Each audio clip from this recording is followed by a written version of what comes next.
Hello guys, and in this video I'll show you how to customize sounds for this S Pen on your Samsung Galaxy S24 Ultra.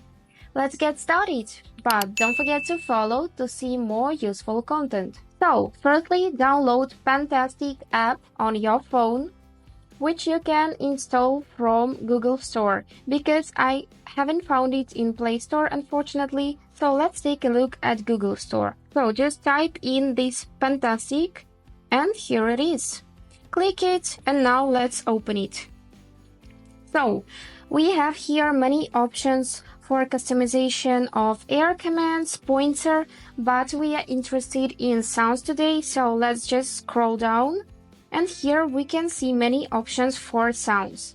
So let's check some of them. So we have many different sounds here, and we can also customize our own sound by clicking right here and adding a sound. This sound can be a song, can be your sound, anything you like. Just insert it right here. I'm gonna choose this one, heart, for now. So just click it and then click on use. And now when you will be using your pen, you will hear this sound.